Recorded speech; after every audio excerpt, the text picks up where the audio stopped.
sometimes people are offering you some really good wisdom.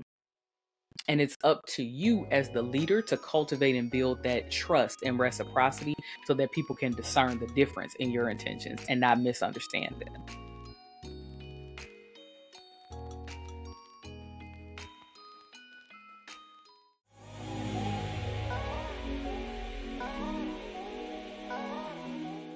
Hey dreamers, welcome back to the Dream Forward podcast and this month's episode of Out of Scope. I thought long and hard. I was like, okay, I had 2 really good episodes, talked about BMF. And this month, since I was talking about optimism, I wanted to pick someone who I knew nobody would think about. And then I got it. It was late at night. I'm like, bam, I'm about to kill it with this. Let me set up the scene first. Again, y'all know we've talked so far about optimism in people and processes. And as a part of that conversation, it's important to think about leader optimism as sometimes showing up quite differently than how the team's optimism will look. Leader optimism is focused on favorable outcomes and the navigation of circumstances that, when aggregated or synthesized, end up being positive. So when we add up all the positives, add up all the negatives, the positives outweigh the bad, but that doesn't mean that there are no negatives. And that sometimes contradictory outlook leads to the discussion of our character today in Out of Scope. And that is Ms. Miranda Priestley from The Devil Wears Prada. This is a cult classic. I don't know how much they ended up making from that movie, but I'm sure it was a lot because people love it. It gets tons of replays everywhere. I feel like it's always on TV someplace. But Miranda Priestley is the the anti-hero, perhaps the villain of this movie. And it stars Anne Hathaway and Meryl Streep, who plays Miranda, as well as Emily Blunt and couple other people. Oh, Stanley Tucci. I believe that's how you pronounce his last name. But it's a hilarious movie. Tons of nuggets of wisdom. Again, it's like a cult classic at this point. But I wanted to talk about Miranda because it's so easy to see her as the villain because she is a trip. And it's funny because you know what? I talked about that job in the People episode. And y'all, when I tell y'all that boss was just like Miranda Priestley, like I kid you not, this is so funny. I didn't even make that connection until just now. She was so much like her. And in so many ways, I was like Andy, learning a lot, like boot camp or some type of horrible experience that somehow made me better. But I wanted to talk about Miranda's good side because she does have some nuggets to teach us. And the overarching theme about Miranda's character that I want us to pull out as it relates to optimism is the power of gatekeeping for cultivating leader optimism. Miranda, who ironically they've said is supposed to be a form of Anna Wintour. There are varying perspectives on that. I won't get into that part, but she is the ultimate gatekeeper in the fashion world. She is the person who everyone looks to for answers and standards and what's hot, what's in, what is not good, what is obsolete, what is drab. And she wears that title well, and she keeps up her end of the bargain by any means necessary. Now, the interesting part about Miranda and gatekeeping is that the movie doesn't quite detail per se how she came up. And so I'm always fascinated to learn villains' backstories. I'm not sure if perhaps she had a supervisor that was like her that made her grow up way faster than maybe she wanted to, or if perhaps she just always had that character. But what I will say is this: when you are a leader in your field, thought leader, pioneer, the preeminent thought leader, or you could also think of it as when you are the person who is the standard, not even sets the standard, you as a professional are the standard. Gatekeeping is a requirement. And I know people are going to probably balk at that folks feel a way about it. But she actually had a part at the end, and I'm going to have this discussion out of sequence in the movie, so we're not going to go through it in perfect sequence and how it happens. But there was a scene at the end when Andy called herself checking her about something that she did to Nigel. And she said, everybody wants to be us. Like, of course, they all want to be us. And as much as Andy did not want to admit that, it's true. We all occupy a certain space in people's minds. The business term for this is called brand positioning.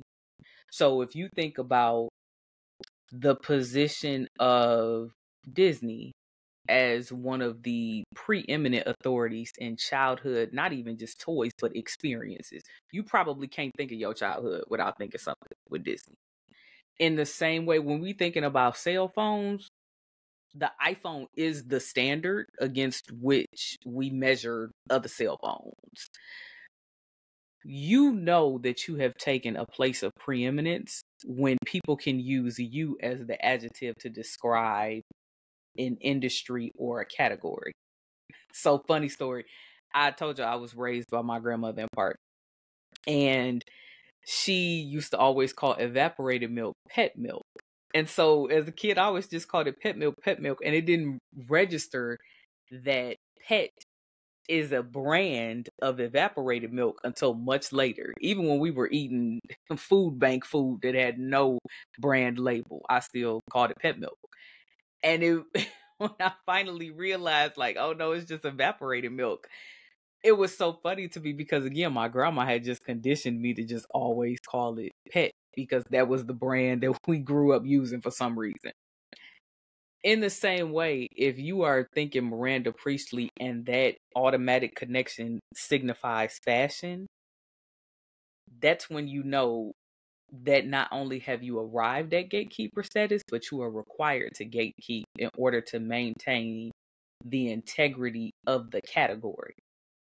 Now, that's a lot of weight to that. That's a lot of responsibility. That is a lot of accountability. And if we gonna be honest, Miranda wears it well. She is able to invoke fear in people. She is able to drive these standards of excellence and accuracy and creativity because she recognizes what is at stake when you let anybody slip in and slip through the cracks, when you let anything go, when you let anything slide. There's also a really famous scene where they are dressing some outfit. And it's the one where she does not yell at all. She like never yells, but she didn't yell in that scene at all. But she was striking fear into the hearts. It's the one where she says, "Why is no one ready?" I love that part. And in it, she checks Andy because Andy says, "Oh, I don't know anything about this stuff," as if it's just so beneath her. Because at this point, Andy is really just using this opportunity as a means to get to what she feels is the important work of journalism.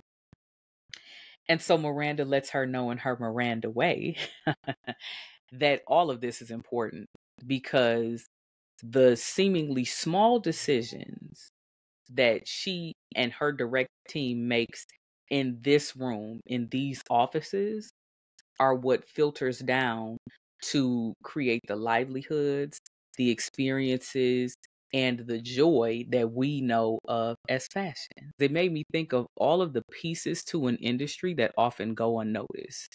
When we think about the cerulean sweater, that's the color she's describing, it is deeper than just the color. It's all the people who go into making dyes, who go into sewing clothing, who go into stocking shelves, who go into choosing what to buy and doing the work of merchandising. It is the people who purchase the space to build the facilities. It is the communities who are enriched by people working in these industries to then spend money and circulate dollars and currency throughout the community. It's all of these things. And as a leader, when you're thinking about optimism, you have to have an understanding of that ecosystem because gatekeeping is how people develop a sense of role clarity and role pride. So when I'm clear on the role that I play, and then I do my work in that role well, I can feel a sense of pride, not just in myself, but in the work as a whole. And that comes up with Miranda when she essentially sidesteps Nigel. So she creates this triangulation scheme to keep her job, to get the lady who was going to take her job out of the way so that then she could maintain power, but she essentially sacrifices Nigel to keep him in this position.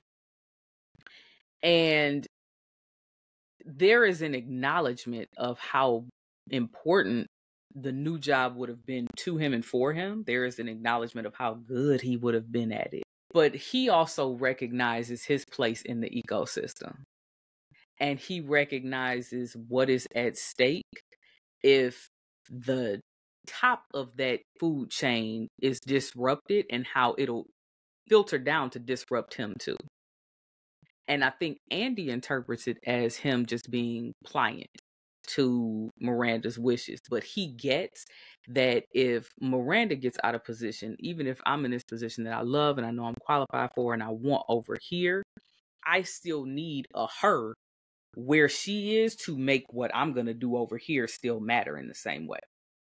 And it literally becomes the devil you know versus the devil you don't. So maybe this new lady will be cool. I don't know. But I know for a fact what I'm dealing with when I'm dealing with her.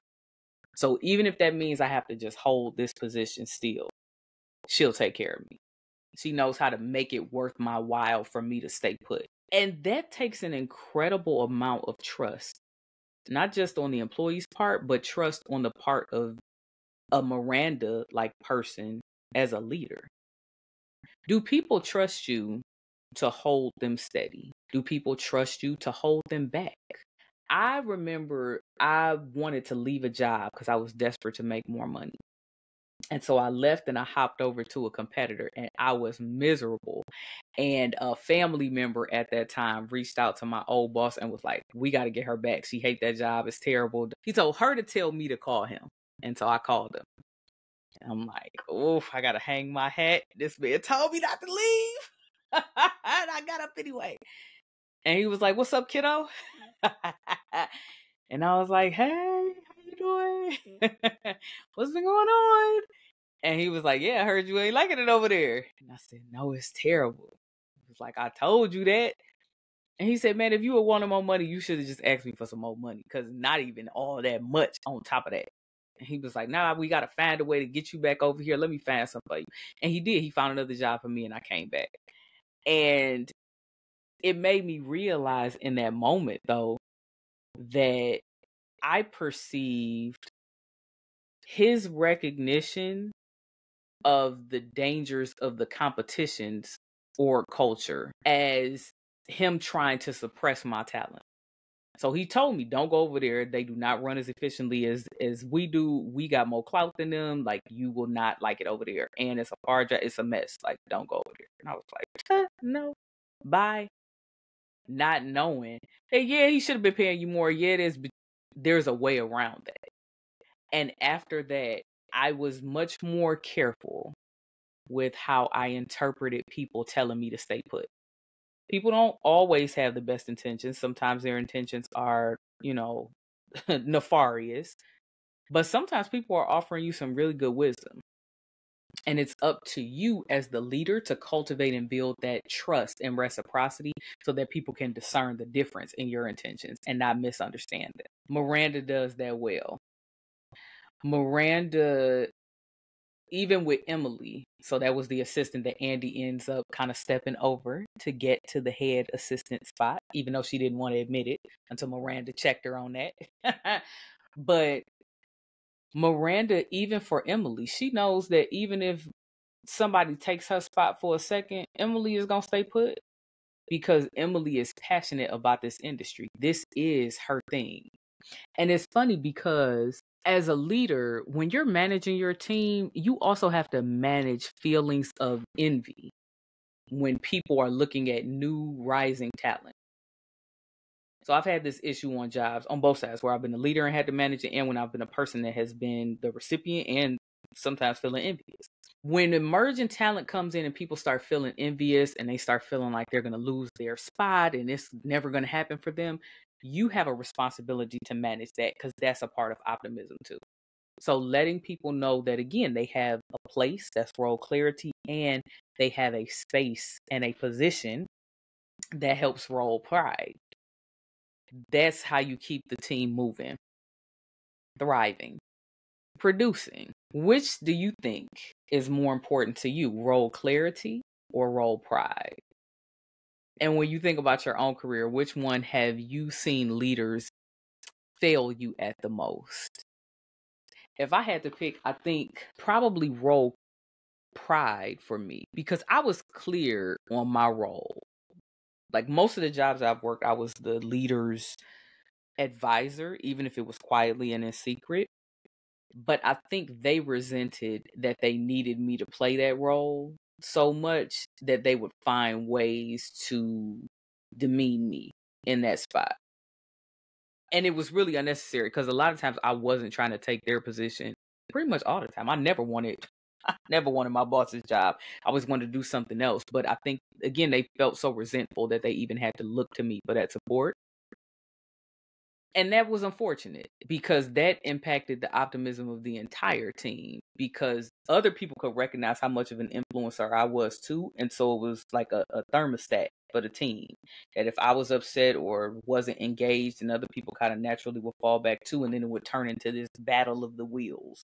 So unnecessary. So as a leader, a part of managing optimism is rebalancing the scales. So in my head, I think of, like, in a recording studio where they had a little dials. I don't know what any of them do, but where they're adjusting as they go along. That's you as a leader. So you're constantly turning some people up, turning some people down, moving this one here. And it is for the purpose of balancing the entire sound. Miranda is excellent at balancing the entire sound. She knows how to turn somebody down. For example, when Emily forgets that person's name and Andy steps in, her way, she probably always knew that Andy wasn't going to stay. And her way of getting Emily to know, I need you always on point. Okay, let me put this other person over you. And I bet you we won't have that problem anymore. She is really good at being able to turn someone up in the ways that she empowers Nigel to know that he has tons of influence and power, even when it's silent. She is excellent at setting the tone and temperature for the office, so people know when to scramble, they know when to be focused. She is excellent at setting a tone and standard even for how people look and present themselves, because she recognizes that in the product and service they offer, the physical representation, visual appearance is what's going to be the make or break point. So if you're working at this fashion magazine and you look a mess, that's undermining everything we're trying to accomplish here. And we can see that in Andy's transformation and her pursuit of a makeover, because even she starts to recognize that yes, we have a service and a product. We have this magazine as a product, and then we have our recommendations as a service. But more important than that, I am the representation of that excellence, of that wisdom, of that spiciness, that I'm telling the world how things look. And it starts with how I show up. That's really powerful. And I actually love that. I love how Miranda uses her voice. I love how Miranda, and that's literally and figuratively, because I mentioned she doesn't yell. She's very calculated with her pacing. She has a melodic voice that she leverages in how she speaks to people. So when she drops her tone, when she speaks in a more high-pitched voice, all of those things add to the mystique and the aura. They add to her persona in a way that gatekeeps the excellence that she seeks to project to the world. So if you're going to get in this, you have to get on my level. I ain't going to lie to y'all. I like that. I know some people see a problem with that because it can get out of hand. But if you think about it, it's necessary. If you think about it, it's necessary. If you think about it, it's necessary. Because when you start letting anybody into things and you start slipping on them standards, that's the first step to becoming obsolete. Think about it. Think about that. So what do you think about gatekeeping? Tell me in the comments below. Again, you see I'm a huge supporter of it. But let me know below. Do you believe in gatekeeping? How important is gatekeeping to you? What were some of your favorite traits about Miranda? Let me know in the comments below. And of course, be sure to like, share, and subscribe. And I will catch you on the next one. Bye, dreamers.